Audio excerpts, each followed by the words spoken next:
Hey guys, I'm Takiya. And I'm Amber. Welcome back to the table read. Shanola, welcome to the table read, and thank you so much for being here. You play two iconic characters, Gabby Mosley and Veronica Fisher. So we thought it would be fun to do a most likely to. The first one is most likely to start a fashion trend without realizing it. Without realizing it, that would be Veronica. They both had great outfits. So Yeah, they did, but totally different. And the thing about it is Gabby was very aware of fashion, whereas Veronica was like, I'm my icon and I don't even know it. Who is most likely to have the wittiest comeback? Oh gosh, I think that's got to be Veronica too. I agree. It's like she's yeah, that's Veronica too. Well, Gabby could lay into you, but yeah, Veronica. I feel like Gabby's like polite with it. She's polite with it. Yeah, exactly. most likely to mastermind a scheme that would actually work. Gabby Mosley. Most likely to end up trending on social media without realizing it. Veronica. And then the last one is most likely to overthink a simple problem. Gabby Mosley. For sure. That's why there was Okay, a man in the basement. You know what I mean? true. Not that that was a Right. simple problem, but, I mean, he kind of like deserved it, so. yeah, Two wrongs don't make a right, guys. it's very true. Obviously, you've been in the industry for a while and you've been able to watch it evolve, whether that be on screen, behind screen. How would you say the industry has changed since you started, especially for women of color? Not thinking about currently, but the roles a lot more from when I started. Leading roles and not just the best friend or the assistant. That's been the biggest change that happened or was beginning to really, really, really happen in the industry from when I started to now, which is why I was able to play Gabby Mosley on a network television show before it got canceled. We did an episode actually a few months back, and we talked about Found specifically and talking about like strong female leads and how it's like used to, you would think of it, they have to be very like, can't cry, have to be very on game. And now I feel the epitome of strong women is like they still have emotion, but they stand their ground. That's right. Yeah. And the layers that you're not just one thing. We are many things and layered individuals, and especially women of color always have to be so strong all the times. And so it was really nice to be able to play Gabby being a broken bird. I feel like starting out in the industry, especially for women, just to get your break in, you kind of just say yes to everything, whatever's going to get you out there. Is Yeah. there anything back then that you would have said yes to, whether it's a role or a project, that now you would be like, no? My Dr. Pepper commercial where I came out of graduate school and all I had to do was do faces. And I said, is this the audition? What are we I doing? love Dr. Pepper. Oh my gosh, how could I possibly act this out? And it was like I was playing one of the bridesmaids and they were going, I don't remember what the premise is, but the audition was literally this: frown, smile. What am I doing? What am I doing? But anything to get a paycheck. I booked it. I get that because I do a lot of like small things here in Orlando and it's mostly theme park things. So, of course, yeah, they're like, show me every emotion you have. And I'm literally like, I what? can't. Like, what am I supposed to do? For typecasting, like kind of going back to our first question about how it was only certain roles and now it's kind of evolved, how do you handle it? And have you found ways to kind of create diverse opportunities for yourself as well? Well, because I'm producing now, well, I'll say this. Shameless was such a wonderful vehicle to grow, learn. It also was before its time. Now everybody's edgy and risque, but we opened the door for all of that. It was also one of the spaces where a woman of color was in this world where Showtime didn't have that many people of color. I was able to learn from John Wells, the greatest to ever do it, and shadow him as a director. So I left there with a whole suitcase full of things that I could do after I left, which was not only be the lead, but to produce and to direct. So I really try to open those doors for myself. I also still have to read scripts. I'm fortunate enough to say no, probably not for much longer, but to the ones that don't speak to me.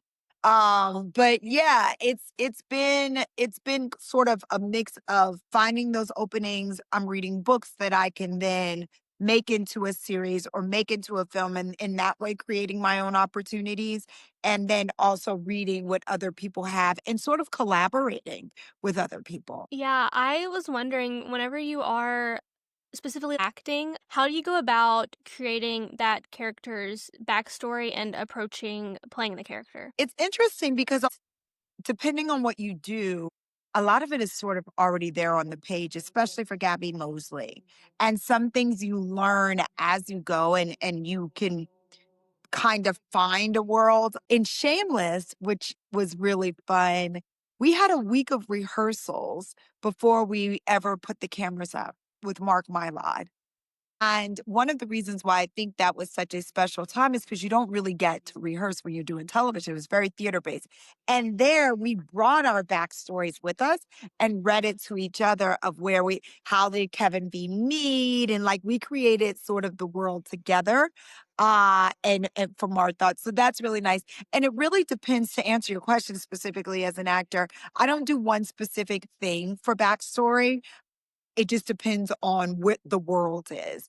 If I'm doing a movie, I did a movie called Things Never Said, and she was a domestic abuse victim. That was a different way of how she got there and where her mentals were. So it just depends on the role, if that makes sense. I like that whole, like, process of how you guys create your own backstory and share it with you share it with the class, Yeah, basically. that's exactly what we did. It was great. It was I'm so doing fun. a scene study class right now, and we're doing my scene study partner and I are doing a scene from Fleabag. So, our coach is like, "Yeah, I want you guys to create your own backstory and write it down. I don't want you to type. I want you to write it down." And so that kinda like I was like, "Oh, wait." Yeah, yeah, yeah, it does. And it works. It also helps in those moments where you're like, what am I feeling here? It just kind of triggers something when you have like where you came from.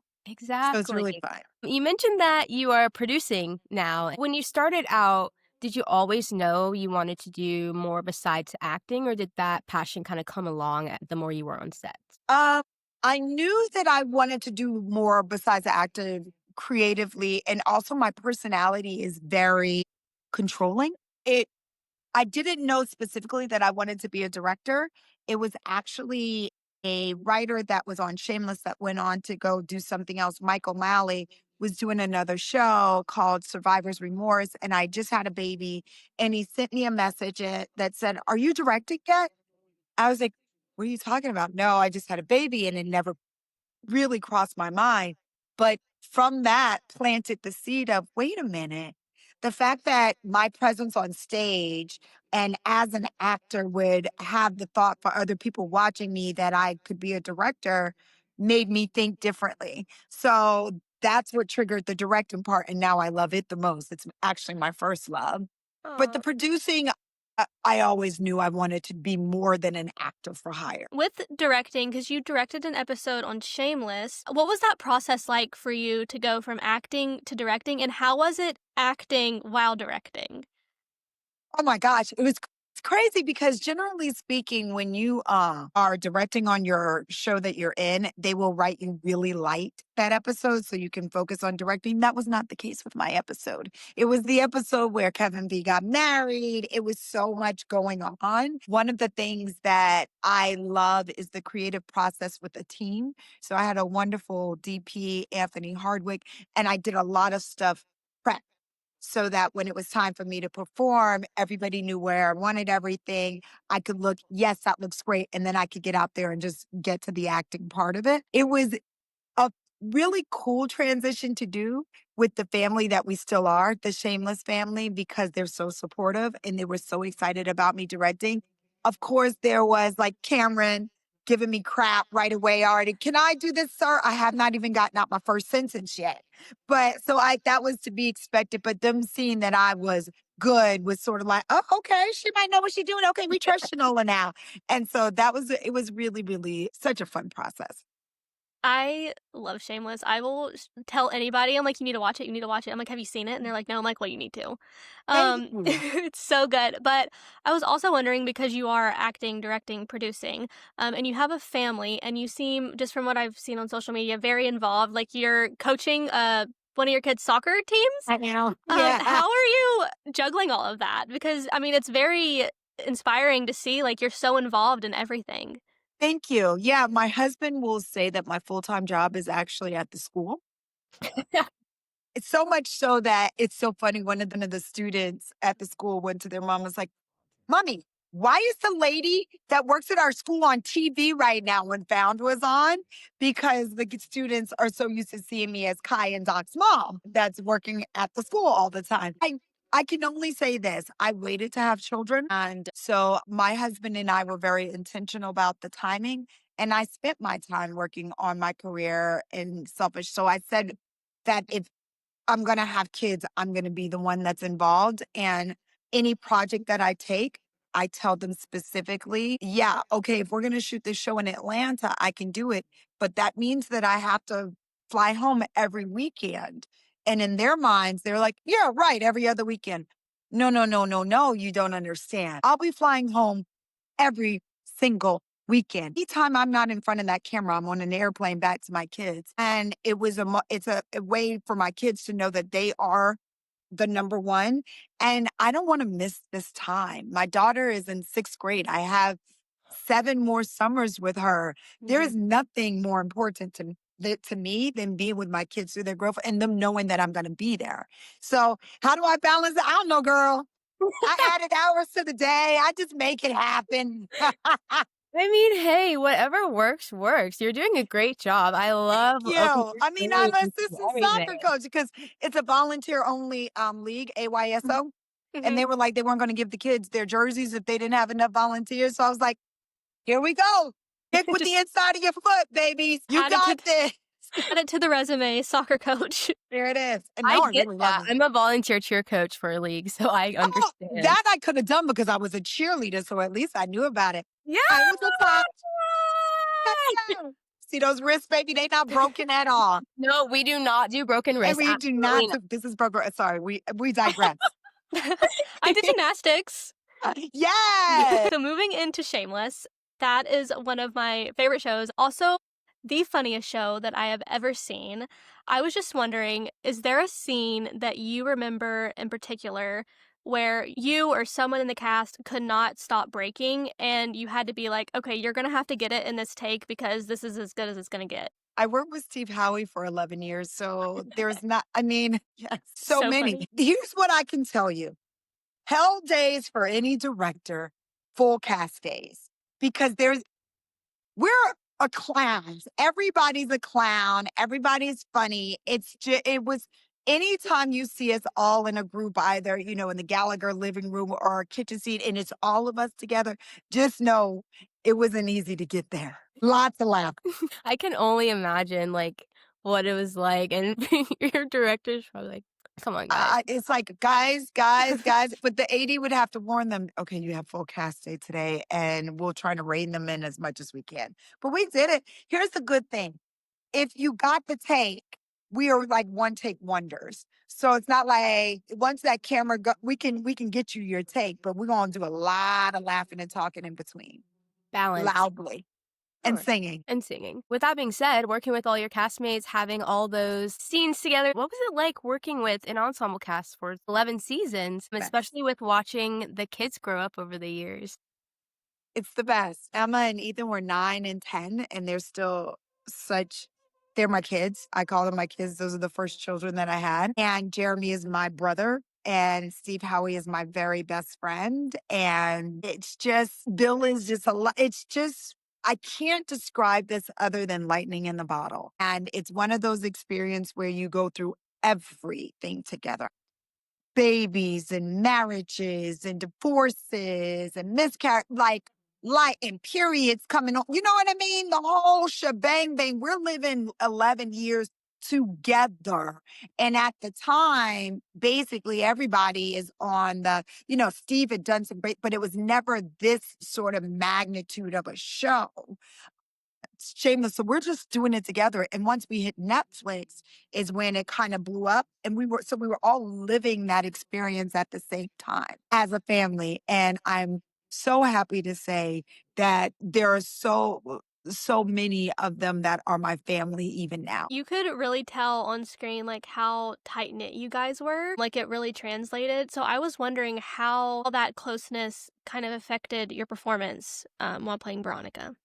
Well, you always feel safe. There is not a partner that I have felt safer with than Steve Howie. Mark Paul is a very, very, very, very, very, very, very, very, very close second, but he's not my best friend. He's my homie. He's my dude, but it's still so.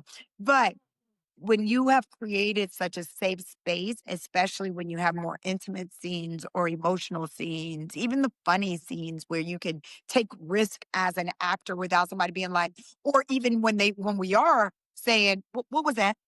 It's from love and it's not where you feel self-conscious and then you don't try anything else. It's like, oh, that wasn't good. That was too much. Okay, let's do it again. So having that kind of closeness allowed honesty, but also freedom to just go for it at any time. Speaking of like characters you played and how you were kind of like balancing everything, how did you balance Veronica's humor and like her emotional depth throughout the seasons? That wasn't my job. My job that was the writer's job and they did it beautifully. And one of the things that I will circle back to is the creative process and trusting those who are in their lanes and not really stepping out of it in a way that interferes with their process. So the writers gave me the material and they saw what I could do, the emotional range. So then they were able to write to that. So it becomes a partnership, a dance. And I just danced with the material. I feel like Shameless did a very good job at showing kind of a raw, unfiltered side to the working class life. How did it feel to be a part of a show that pushed these boundaries and stereotypes? So great because everything you saw on television up to that point was everybody living the good life, basically, or being this, that. And so to just be rugged and have Chicago as the backdrop for that ruggedness, it was so awesome to see people struggling to have the oven open because where we shot, the neighborhood we shot at, this was the winter time. The oven was open, not the heat on to heat up, a small room and everyone sort of stay around that area. So to be able to showcase that and to give a voice and faces to that world it was really lovely and it meant a lot to all of us to have it not be all pretty. I think that's why I was so drawn to the show to begin with. I feel like I started watching it, I think I was fresh into high school, and I had never seen a show like that, and I was like, "Oh my gosh, there are other people like, who live like this and who kind of work through it, who go through the struggles that every day, people do in the real world," and it was just I love the show. It was Me really too. interesting to see how the characters, in their own way, kind of got through what they needed to get through. Usually you watch shows and it's perfect tied together families, and it was nice to see kind of the messy side of family life and working life and just trying to make ends meet, really. You did a great job. Thank you. If you could write a spinoff for Veronica and Kev, what do you think it would look like? I know what it would look like. Wait, hold on. Wait, Hold on. You know what it would you're look not like. going fast enough for me, Amber. Come on. I'm sorry. I'm That's all sorry. I'm saying. Yeah. That it would be really fun, wouldn't it? It would. Do you Yeah. think that the Obamas will actually be there? Because you remember at the end, she was like, yeah, I know the I Obamas. mean, listen, and you Michelle, never Barack. know. Mm. Maybe something brings them back to Chicago. Maybe they have to, who knows? Let's shift gears into Found, aka the most mind messing with show that I've watched in a long time. How did you prepare for the intensity of Gabby's storyline with her kidnapping and her dad and all of that? Like how were you able to mentally prepare to kind of step into her shoes? Gabby is a tough character because she is always on such an emotional roller coaster. I've been doing this for a long time and everybody has their own unique process. For me, Gabby's world is Gabby's world. And when those cameras are not rolling, I'm very much this. So it goes back to what I said before. They write it. I know how to tap into that, make it honest for her it's almost like being hypnotized. When you hear action, I'm Gabby. When I hear cook, I'm sitting on the set. Yes, singing on So it's one of those things where I am a very big believer in trusting writers in the material to do it and only bringing the emotion that is already written. And yeah, you work. This is just my process. Mark Paul's process is very different. Gabrielle Walsh's process is a lot different. She's very more methody. But for me, I was like, what's the story? I know exactly who she is. I got her. I could sing the phone book as Gabby Mosley. I can do the same thing for Veronica because I got her. I got the essence of them. And so that's sort of the way I approached Gabby, was to make sure that I never allowed myself, Shanola, to be trapped into Gabby's world. I had to keep saying, I got kids and a husband. I got a good life. I'm fine. Okay. Gabby, I don't have no man in the basement. I'm a happy person. I don't need your world. Gabby was pretty intense, but I feel like that show, I think that's a show that everybody should watch, just as far as the topics that they talk about, the family lives that they show, and just in general the message of what the show is. It was so good. So Thank good. you. Thank you. What I loved about Found it was layered with not only the subject matter of talking about, everyone deserving to be found, but also how much grief and sadness and tragedy happens to everyone. And everyone's healing process is different. So it was so many themes in there that I thought were very relevant. Were the cases inspired by real life scenarios? For sure. And the ones that were, you can clearly kind of grab out of the headlines. So absolutely, absolutely. It was for us as the artists to be a reflection on the world. That's one of our jobs, right? To entertain, reflect. And so, yes, some of them were pulled and then, zhuzh. I really enjoy when shows like Found and Grey's Anatomy, they pull from real life like situations. I feel like it makes everything so much more real. I feel like from an actor standpoint, you're able to bring more emotion into it. Yeah. You had the chance to work with Danielle Savory, who was our last guest, and she's known she's known from for her bubbly personality on set and how kind she is. What was it like working with her? It was great. Danielle is so sweet. Danielle was so prepared, so awesome. We didn't get to work together until later on because she was with Trent and then with Sir and, doing that thing. So by the time she's just the loveliest of love bugs and I adore her. She's so talented. She's so beautiful, but you wouldn't know that because she's so damn sweet. She is. She is the sweetest person ever. Yeah, she really is. She Literally, does gush about you a yeah, she lot. does gush about you. She does like the fan conventions where she'll go Yeah. and do panels and she'll talk about you. I think there was one interview that she did, and I might be misspeaking, but I think that I'm right, where she said that she would like to be directed by you. Oh, Yeah. Good. Hey, Danielle, I got you, girl. If you could reimagine Gabby in a different genre, where would you put her? In a musical. Yes. Just because how fun would that be, right? Like all of a sudden, Gabby Mosley is walking in the door. Sir, where have you been? I would watch Sir, it.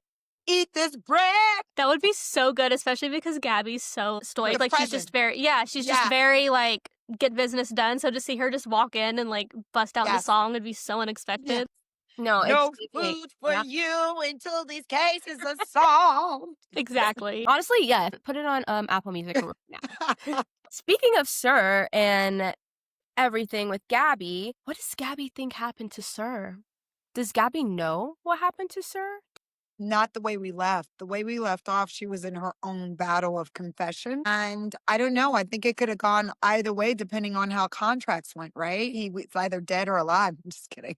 He was alive. He was alive. Yeah, He was alive? yeah, I would never do a show would have done that show without Mark Paul. He is a dream and he's my dream. And he was such a great partner. So yeah, no, he would have been alive. I think that he would have been alive. It was a setup for him to go work with the FBI to pretend he was dead. Like it would have been something like that. And he still would have been haunting Gabby. And yeah, it would have still been some sort of cat and mouse game. Wait, I'm obsessed. Yeah, I know, me too.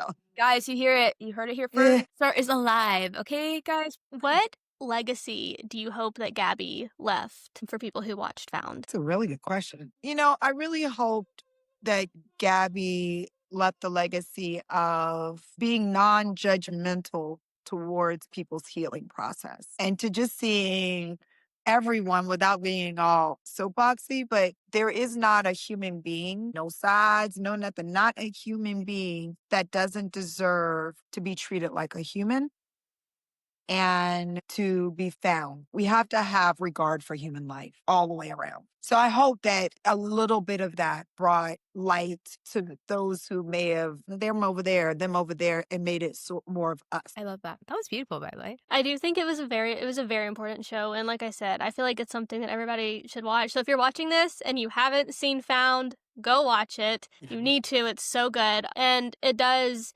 have an important message as far as, everybody deserves to be found. I know social media, especially, I hear about a lot of people that have gone missing that I don't hear about on the news. So then, it's like my responsibility, like I'll repost it, share it to my story to get that word out there because it is like, why can't they get the same recognition? Absolutely. So we have some fan questions for you. Oh, Just a yay! few. So the first one, I have to give her a shout out. My friend Kiara is the one that put me on to Shameless. Come on, Kiara. She wants me to ask you what your comfort or binge-worthy shows are, and she wanted me to tell you that hers is Shameless. Oh, thank you, Karen. Okay, I am a reality nut. I've gotten better. Love Island was big on my list for the summer. Huge. Right now, I'm watching The Summer I Turned Pretty. I'm binging that right now, just on season 1 because I've heard I have so many. I love Severance. I like Succession. I like The Traitors. Love The Traitors. I watched The Traitors my girlfriend Chriselle was on it. She killed it. But the traders in Australia, UK, US, give me traders and I will watch them all. So I love that. And I just stopped watching most of the Housewives, but I still watch a couple of them. So those are my binge worry. I like to zone out and just watch mindless TV. Are you into like Love is Blind?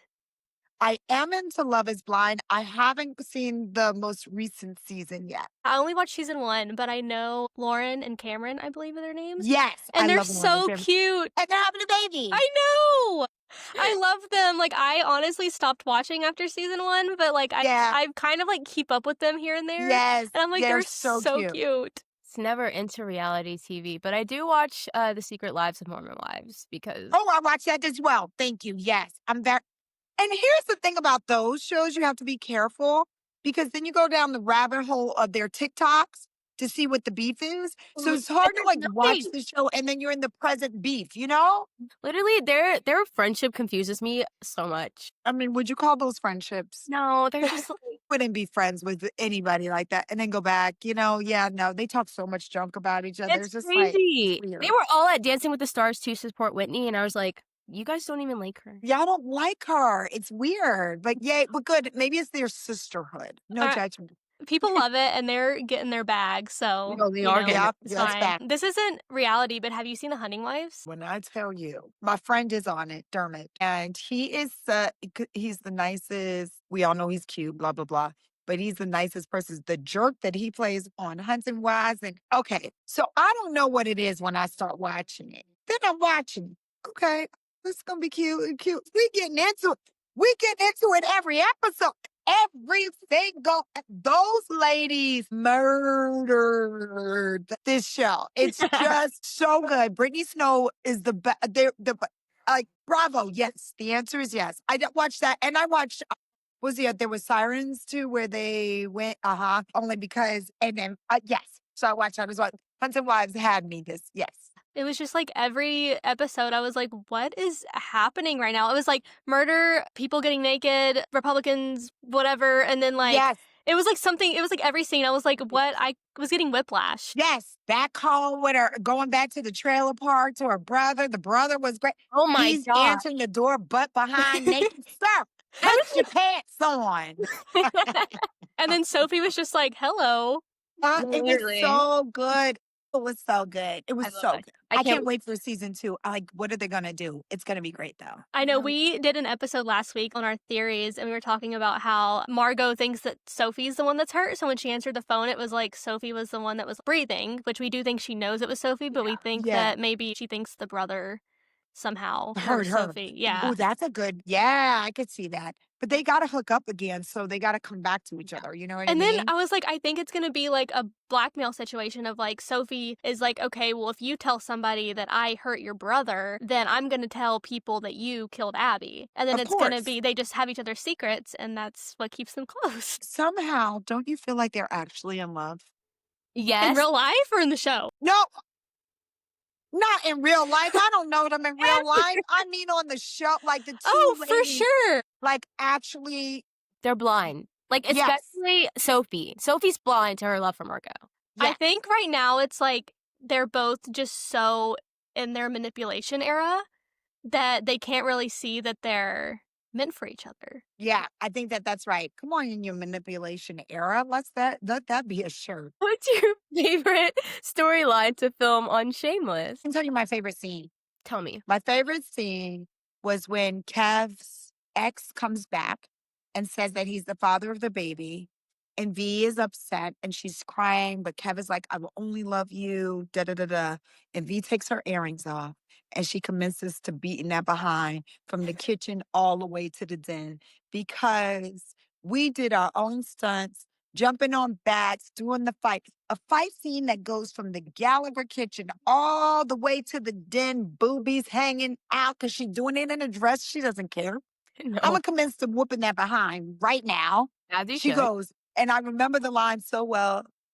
V says, what did she say?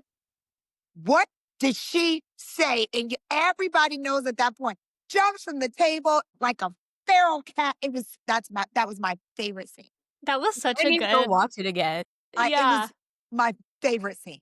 That was such a good storyline, and the kid, like, wasn't even she just, like, found the kid randomly and was like, Yeah. "Pretend this is And your it dad." wasn't, yeah, Yeah. that's not, it wasn't, and that's why V got so upset. I'll just never forget V's face when she said, what did she say?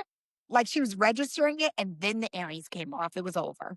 V was 10 toes down for Kev, and I Always. loved that. Sometimes. What about this isn't a fan question, but I'm just curious, what was your reaction whenever you found out about the throuple? Like, that was gonna play I out? was so confused, to be honest. That was my true reaction. Because, and I'll tell you why. And Isadora was fantastic, but how she started with Mickey was like a whole other world. And because I felt in a world where morals were at question, the one thing that we had was Kevin V's relationship. And they were so just sort of on that, whatever the moral compass can be for Shameless. Like Veronica didn't mess around. Like they didn't do that. So, and they were so about each other. It was confusing for me to imagine a world where they would actually go all the way there, but they did. And it Mhm. worked It until did. it didn't. Yeah, And until then till she she turned her, yeah, like that does what she did, was bought going the to do. bar, all that Yeah, stuff. yeah, Yeah, or yeah, owned the bar. That was yeah, I was so mad at her. But then whenever that did happen, it did because I did like the throuple, and then whenever she did all that, I was like, okay, well now it's easier to be mad at yeah, her by whenever door. she's Yeah, yeah, right. Get out of their life. exactly. How did your role as producer on Found influence the direction of the series? It's interesting. I don't know whether I'm trying to think. I'm a very hands on day to day producer, which means I will handle all the day to day problem or stuff on the ground with the crew every day. So, as far as the direction of the series, that would not be my lane. The direction of how the day was going to run and being the energy that drives the ship. And not only as a producer, but as the lead and making sure that everybody comes and leaves happy. That would be where my forte would be. The singing. No, I'm just kidding. And handling and managing. I do a lot of singing. But yeah, that would be so I don't think it did anything as far as the creative, but as far as the set, that would be where my energy was spent. Oh my gosh, you're like I don't know, like, the way you just word everything is everything's so good, and I'm just like, Thanks. I'm touched.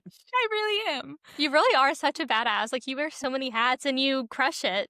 Thank you. You're Thank so you. humble and everything, and I'm just like, oh, Oh, thank you. Y'all sweet. Yes, I'm coming back to the table read, honey. Yes! At the end of every episode, we ask our guest a very important question. Imagine you walk into a room for a table read, and there are 5 chairs. Who would you want to be at that table? Dead, alive, you can work with them before. Writer, producer, whoever. John Wells, Steve Howie, Mark Paul. Oh my gosh. This is hard. I have 2 chairs to fill, right? Yes. Sydney Poitier, Josephine Baker. Absolutely stacked. That was the quickest someone's ever answered that question. That's a Literally. Yeah. record. So, I'm sure given more time, I'd be like, "Wait, I would change that," but that's what the immediately came. I think that's perfect. Like, that's pretty Yeah. s yeah. Yeah. I remember watching the Josephine Baker story. Remember, it was a movie that came out and I wasn't familiar. And then all of the hardships and how she had to move as a creative, as a Black woman, it just is, I don't know. So, anyways, yeah. I love it. I watch it. I would watch it too. You can produce, direct, act, be a soccer coach maybe. Yes, like Maybe I have practice tonight. Y'all should see me out there, girl. I know, I always like whenever you post your story, I'm like, look at her go. really it's so fun. I love it. I love it. Thank you. Well, thank you so much for joining us. It was a pleasure having you here and getting to chat with you. You were incredible. Yes. Thank you. Y'all are too. Thank you. Have the best day. And congratulations on the table read. Thank Thank you so you. much. Thank you again to Shanola for joining us at the table this week. Be sure to follow us on our socials to keep up with behind the scenes and future episodes, and we'll see you guys next week.